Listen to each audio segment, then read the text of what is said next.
Welcome back to College Corner for week 3 of the college football season. Bit of an underwhelming slate here in week 3. Definitely one of those apple picking type weekends. If you have any things you can do with your significant other to pay her some attention, maybe pay your family some attention, spend some quality time with them, this might be the week to do so. But I've got 4 plays for this slate.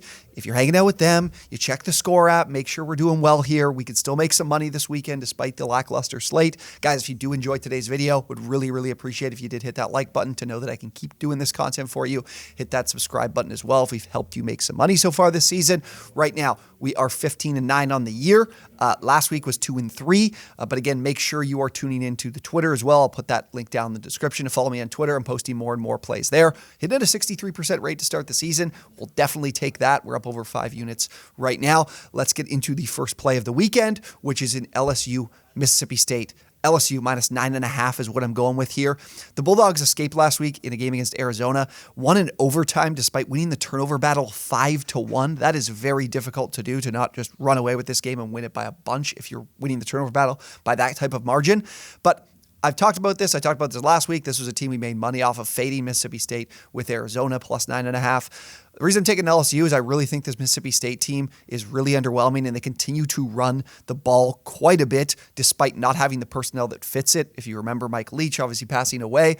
He just left, and Zach Arnett takes over as the head coach, and they're running the football and changed the offense drastically. 6th highest run rate to start the season, 67.2%, when last year they were the highest volume passing offense in the country.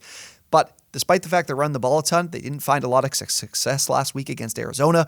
Their rushing EPA was negative, and this LSU defense is not one to mess around with. Mason Smith is back, returned in week 2 against Grambling State. Don't forget about Mekhi Wingo, who had a great week 1, even though the loss to Florida State. And then don't forget about Harold Perkins in the linebacker core as well. This team will be well equipped to stop the run against these Bulldogs. And Will Rogers in the passing game, not under that same system under Mike Leach. I think he's going to have some problems. Missing Rara Thomas, who transfers out, doesn't have those difference makers at the receiver spot to take advantage of this LSU secondary, which I think every week will get better because it is a big-time transfer portal built unit. And as we go through each week, they'll definitely be able to build some more rapport and get more comfortable under their scheme. And the Mississippi State defense, one we talked about last week, lost a lot in the secondary and in the pass rush. So being able to stop the pass has been a problem. We saw despite their success forcing turnovers, Delora and that Arizona offense still were able to move the ball down the field and put points up in that game. LSU is a team that's been throwing the ball quite a bit this year too, because they've had a really underwhelming rushing attack. They're throwing the ball in over 60% of plays, which is 17th in the country. Malik Neighbors, Brian Thomas, 2 difference makers on the outside for this LSU receiving core.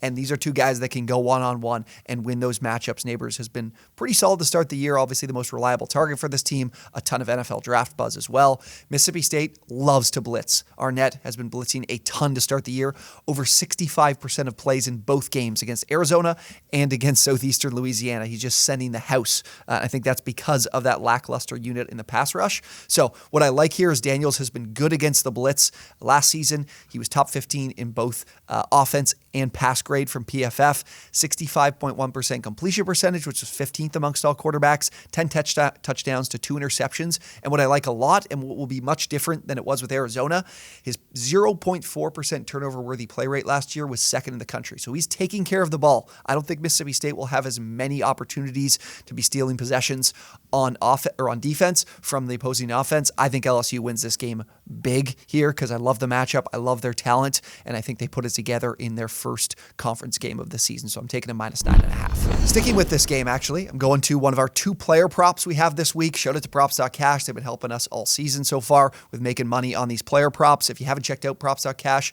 you can use promo code OwnersBox. You'll get 25% off your first month with them there. So just $15 your first month. They have player prop data in the NFL, college football. They'll have it in the NBA and NHL when it's back. They even have it in the WNBA if you're betting on that in the postseason.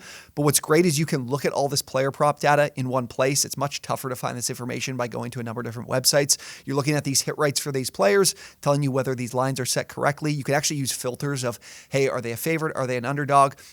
In games that they win, how does this guy perform to the number? In conference games, because in college football, you get a lot of these big blowouts in games against non-conference opponents. So in this game particularly, conference game as well, can use that filter to help you figure out what to play in some of these games. So for Daniels, looking at this data from props.cash, he's cleared this number in 6 of his last 10 starts. So dating back to last season, of course, which is good to see. He was over in week 1 against Florida State, did go under against Grambling, but I'm sure the game plan was not use your legs too much. Let's take care of your body here, and we don't need you too much to win this game. So didn't go over in week 2. But Daniels is one, and he's been known for this in his college career. He's not one to hang in the pocket for too long. He is quick to tuck the ball and run. I think that will happen quite a bit here in this game because we talked about it with Miss State. They're going to blitz quite a bit, and that will lead to a lot of, I think, scramble yards. I know in college football, you do lose rushing yards if you are sacked as a quarterback, but this is an opportunity for Daniels to certainly make up for that with his legs, and he isn't one to be sacked very often. And like I mentioned, the traditional running game with their running backs has not looked good. It was pretty brutal in week 1. They've had to rely on Daniels to bring that rushing element to their offense.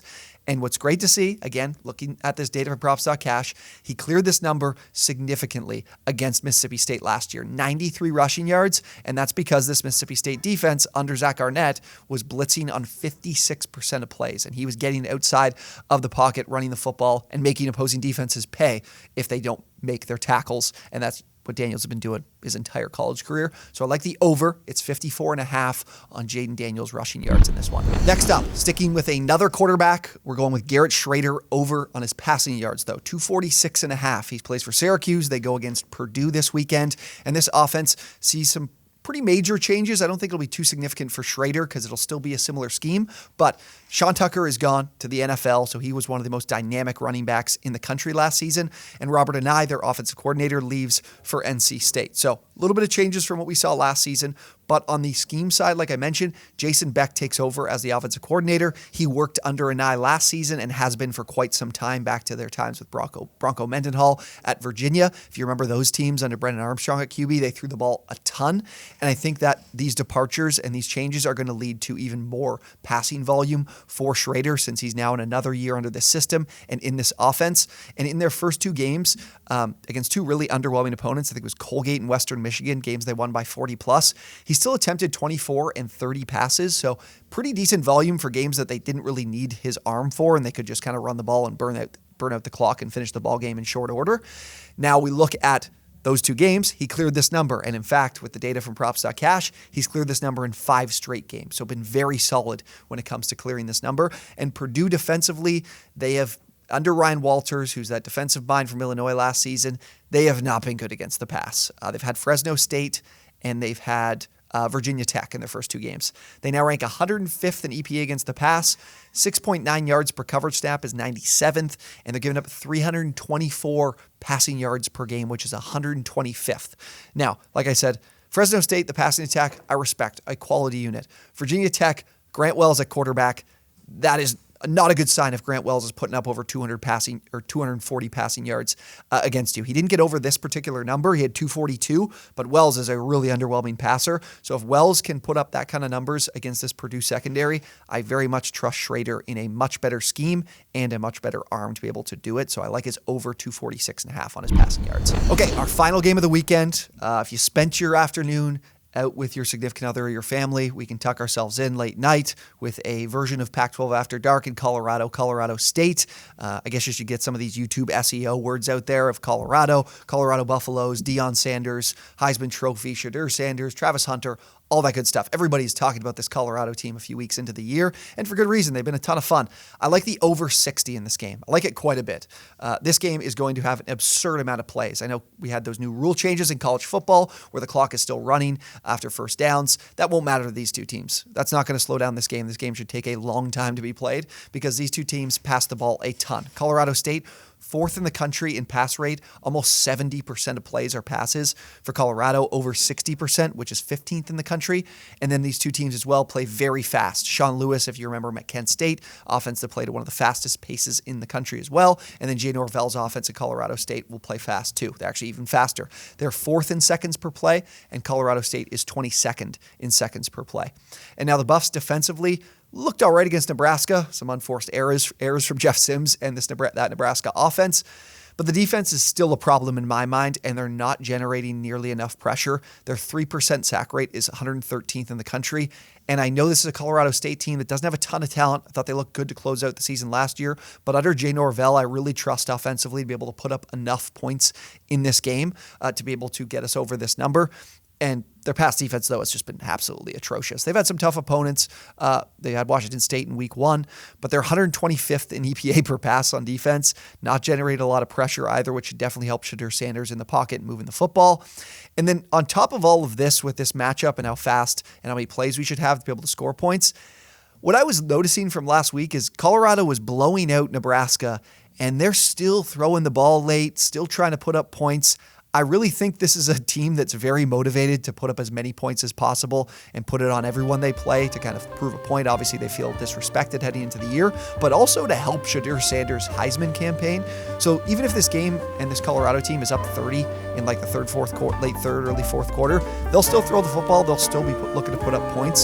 So I'll take the over 60. If you can get it anywhere under 63, I'm comfortable with this number if it's moving by the time you're watching this. So love the over in this game. All right, those are my 4 favorite plays to be locking in for week 3 of the college football slate. Be sure, again, if you want to check out props.cash, I'll include their link to sign up in the description. Promo code OwnersBox, again, will get you 25% off your first month. And don't forget, again, to follow me on Twitter. I'll have more plays posted there throughout the week 3 slate. Thank you guys so much for watching, and we will see you on the next one.